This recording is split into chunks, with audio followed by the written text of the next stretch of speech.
Ladies and gentlemen, please welcome Veronika Scott, Chief Executive Officer and founder of the Empowerment Plan. Hello. I'm glad that video played in between as a buffer. It's a great couple of guys to follow. It was very intense, and they also said a lot of things that I'm also going to touch on, which is really interesting, and talking about kind of impact of generational poverty and growing up in the system and what that means. And so also a few things have changed since that video. That video was done in 2019, right before COVID and the pandemic. So first thing that's very different you'll notice is my hair color is very different. Was blonde it was blonde for a little bit, and then that changed in COVID. Also some other things that changed in COVID that we've seen over the last 2 years. So approximately 50% of the people that we serve, and we're primarily focused on hiring individuals from homeless shelters, individuals that have experienced potentially even generations of growing up in a shelter, family member after family member in the same system.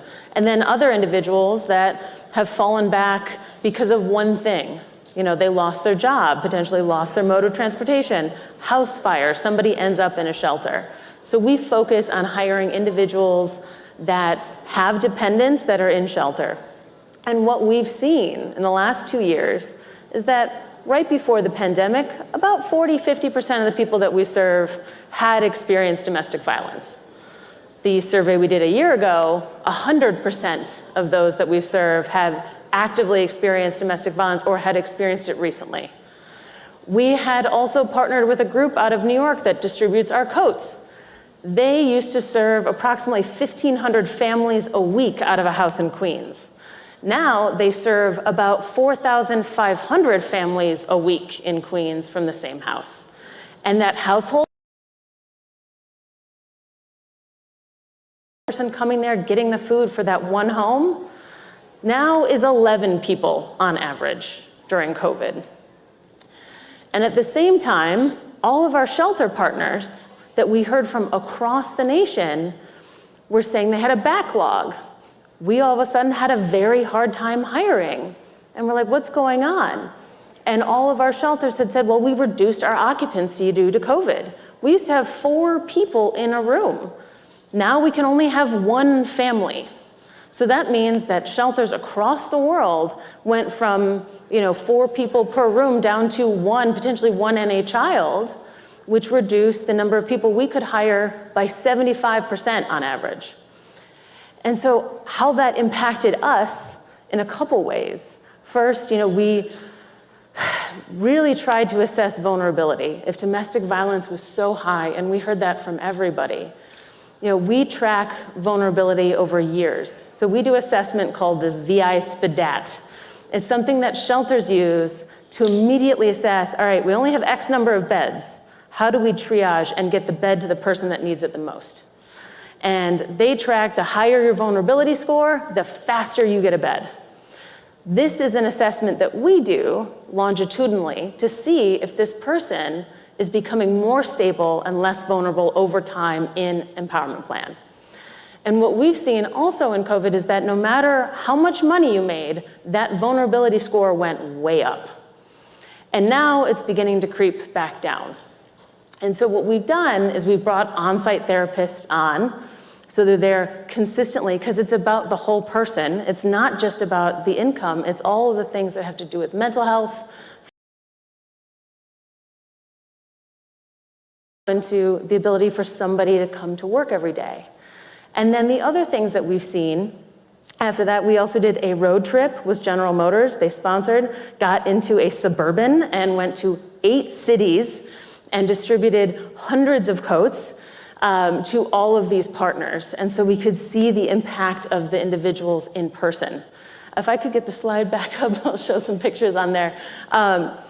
So you can see actually one of the guys in the corner is, we went, of course, happened to be driving in a blizzard of all things, had no idea of driving the Suburban for, I think it was about a month of driving across the Northeast to hand out these coats. And one of the things that it's really impacted us is that it's impacted hiring. So if shelters reduce occupancy, it takes us a very long time. Where are the people that we know are in need? So on top of that, those 75% of people that couldn't get a shelter bed, where are they now? Where are they going? Where do they have to turn if shelters don't have any opportunity or beds available for them? And so what we've seen is that they're now going to housing partners. They're going to housing first programs. They're going into Section 8. They're trying as fast as they can. And a lot of individuals are now sleeping in their parents' basement, or they're doubling up with other family members. They're sleeping in their car. It's very hard to get that number. It's very hard to count that. It's very hard to reach them. So what we found is that now that we've shifted to not just hiring from shelters, we're working with all these housing programs, we now have a ton of individuals that need jobs. But at the same time, because all of those individuals are displaced, the demand for our coat that turns into a sleeping bag went through the roof. We are making 10,000 coats this year. Every single one of them are sold out. We also haven't, thank you. It's weird because our fiscal year starts in April, so the fact that we're already sold out means there's a lot of people in need. And there are 8,000 more people on a waiting list.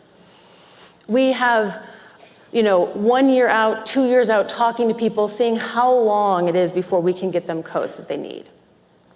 And now that we're partnered with these housing programs, they are referring people to us. They see us finally no longer as this class project of mine from college, seeing us as part of the broader solution.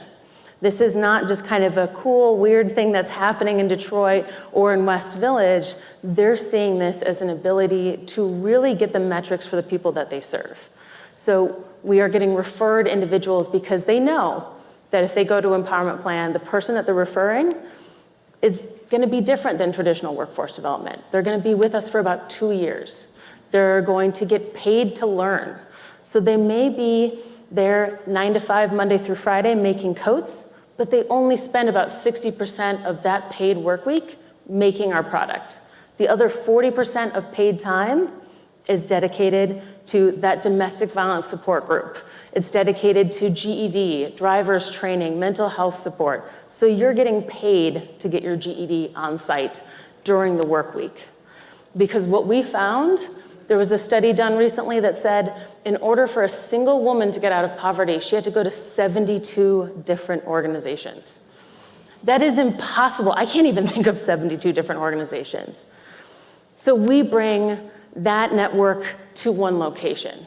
We don't want people having to scatter themselves across the city to get out of poverty. Why do we make it so hard? We have to reduce those barriers. So that's what we see ourselves as. So it's not a class project from college anymore that I started at CCS. It has grown into something, thank you CCS group right here. It has grown into something much more than that, where people are moving out of the shelter within 4 to 6 weeks of working with us. Not a single person has fallen back into homelessness a year out of the program. And thank you. And people are really using us as a stepping stone from being in the shelter, from being in a housing and more, into amazing career opportunities that are now out there across the city.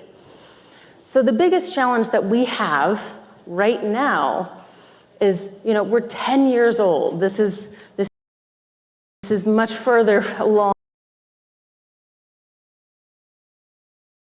Making coats in my grandparents' basement.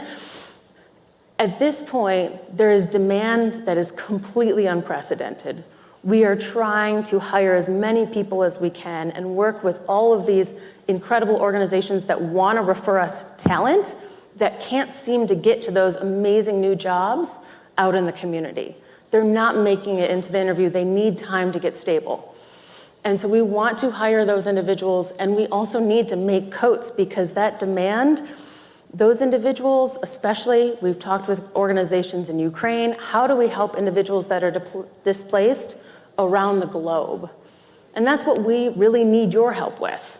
So I know everybody in this room and everybody here do a great job of hearing about a problem, hearing about a challenge somewhere in Michigan, and really wrapping your arms around it. So I invite everyone, if you want to come and see Empowerment Plan in action in person, do what John Fickney did with Microsoft, or come with GM, or do what the Lions rookies do every year and come actually learn how to sew alongside of us, or see the work that we do in action and really support creating more opportunities for our most vulnerable population, because they're going to be incredibly affected over the next few years. So thank you guys for having me. Thank you for standing in the chamber. Thank you.